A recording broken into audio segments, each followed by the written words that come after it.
Welcome back, everybody. It's your boy PokeGainz, and today we're going to talk about the Pixar Theory. And if you don't know what the Pixar Theory is, it is a theory that was created in 2013 by a gentleman named John Negonie. And his theory is that every movie in Pixar are in one universe, are intermingled into one big timeline. And of course, this movie starts with the good dinosaur. In the beginning, there was a land where dinosaurs roamed the earth. And there was this big asteroid coming towards Earth. And then it missed. It missed the Earth. So the dinosaurs were never wiped out. So they lived longer than usual. Because the dinosaurs lived longer, there was not as many fossil fuels.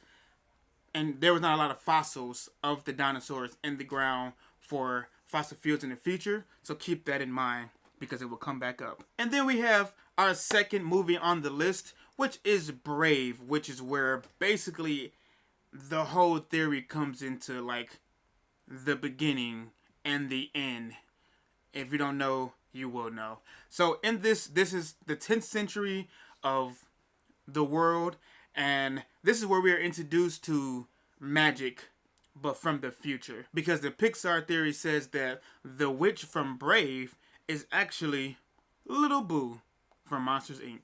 And with this theory, it shows that because Boo wanted to find Sully because she missed him, she learned that he traveled through magical doors and she learned how to do it and ended up going to the past to make sure that Sully does not suffer the final death. And again, we will get to that later in the theory. Fast forward to the 1950s, we have The Incredibles. Superpower beings going around fighting crime. Probably villains too. I don't think they show any villains with superpowers, right? Bon voyage. I remember it. But in this time frame, we are introduced to AI that was created by Syndrome, and he also created 0 point energy, which is one way that the machines, the animals, and the humans go into war in the future. But again, we will get to that. But Syndrome unknowingly created the beginning of a war without knowing. He created the self-learning AI robots, which will eventually be his doom. 40 years later, 1990s, we have Toy Story 1 and 2, where we see the 0 point energy used in toys as well as the emotions of children, specifically happiness, to make these inanimate objects become animate. And where did it come from, you ask? The big company in the background, which I'm sure you guys have seen. If not, you will be paying attention after this. The big box company, by and large. Fast forward to 2003 and 2004, we have Finding Nemo and Finding Dory. Two beautiful movies where we find family, love, respect for one another. And we also find evolving and very intelligent animals. We got animals knowing different dental procedures, how to psych out a dentist to get to the ocean, but I'm not sure how to get out of the bag. But they made it happen. They made it happen. And in Finding Dory, we have two aquatic animals navigating their way to find Dory's home, which they end up finding. And then we see all the animals work together to literally drive a truck off of a cliff. That was pretty cool. And then we have Ratatouille, where we see our boy Remy is basically working with humans, and I'm not sure if it's like a way that he's like secretly trying to control the human beings, but this is where we first see them work together. And in Toy Story 3 is where we see how the evil corporation, by and large, is making the toys sentient. And that's with batteries. Yeah, they use batteries, where they use some type of 0 point energy and the love of children. It's like I think they knew. They're like, no, the evil company in the background. And then sometime in between 2011, 2016, we have the movie Up. And after the sad tear duct emptying, grab a tissue because there's something in your eye beginning. we see Carl Fredricksen, 78-year-old Carl Fredricksen, getting asked to sell his home by and large. Also see more communication between animals and humans, and animals being more highly evolved than previous movies, such as Kevin, when she's literally been dodging this dude for like 70 years or so, and it just shows how more intelligent they've gotten over the years compared to animals like Gerald. And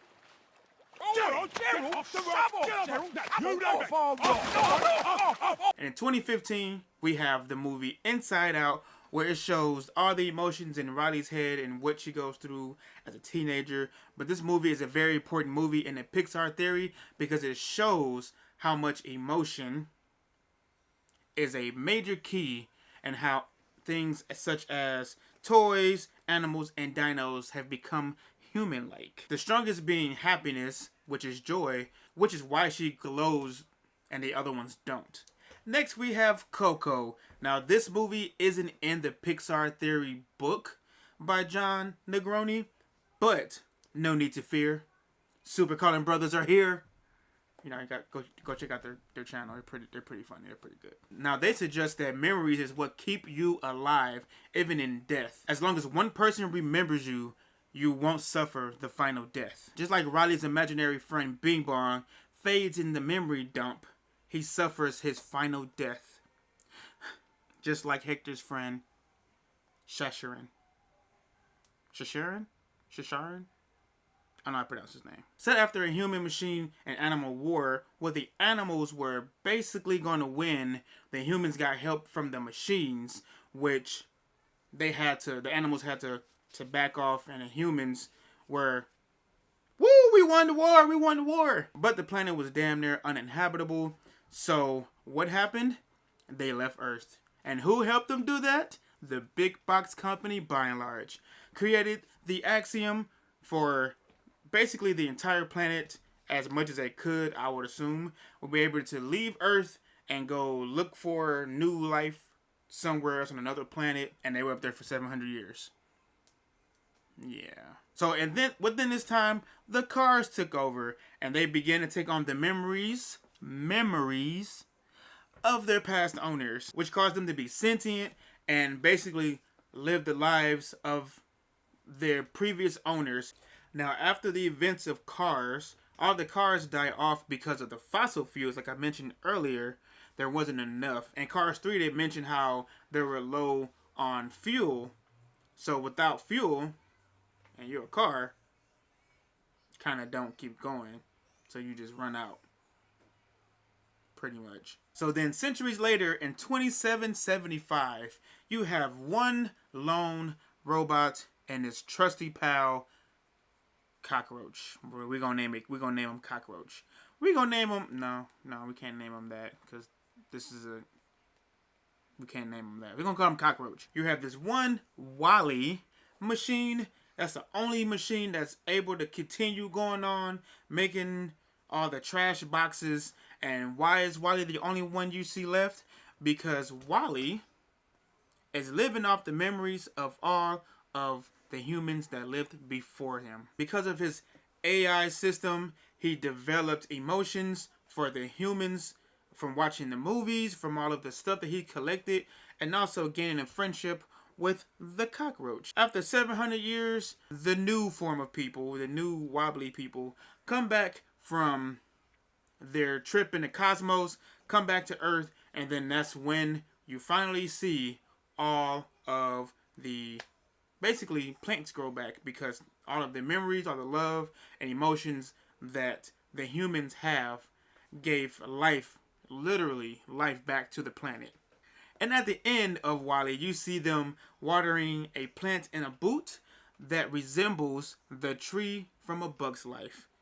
Now this is taking place in 2898, where there's not as many humans as there once were on the planet, but there's enough humans and the energy from the humans to give the bugs that are currently on the planet enough energy to make them human-like, to form cities and societies and war between the bugs. Sounds about human. And then our Pixar theory ends with Monsters University and Monsters Inc. And in these movies, we see that the humans and bugs and animals alike have all mutated, and they are running low on energy. But then they find out that they can travel back in time to use the emotions of kids, mostly fear at this point, so that way they can power up their cities and civilization at this point. And they are moving parallel with the time that they are currently in. They have to go along the same timeline that they're moving in and continuously scare children to get their energy. By the end of Monsters University, they learn that laughter, joy, is a lot more powerful in children than scaring them and with fear and using that energy. And then the Pixar theory, again, like I mentioned earlier, claims that little old Boo is the witch from Brave. And how do we come to this conclusion, you ask? Don't worry, I'll tell you. So the witch from Brave has a thing with bears, to where little Boo, assumes that's what Sully is, because with her young mind, she looks at Sully as a big cuddly bear, which is why you see a carving of Sully in her shop. And then Boo also remembers that Sully came from a magic time-traveling door in which she learns how to use, master, which brought her all the way back to the 10th century. And how do we know she's from the future, you ask? Don't worry, I'll tell you that too. It's pretty simple. She has a carving of a Pizza Planet car, delivery car, on her desk as well.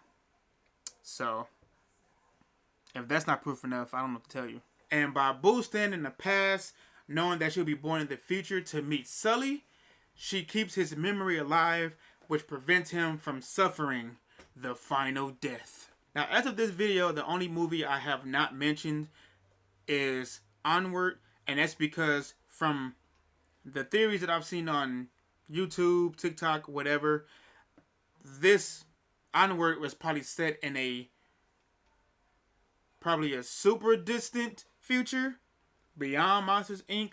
or it's on a different planet, because as you can tell from the movie, they have 2 moons, and Earth, as of now, only has 1. So, there's that.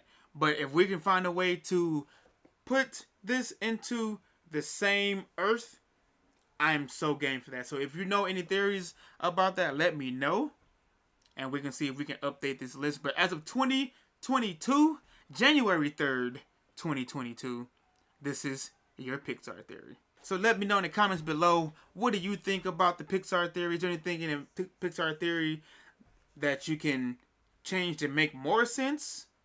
Or does this make perfect sense to you? It makes perfect sense to me. So, but it could just be because I wanted to, and I like the way it sounds. So, on that note, it's your boy PokeGainz. I'm out.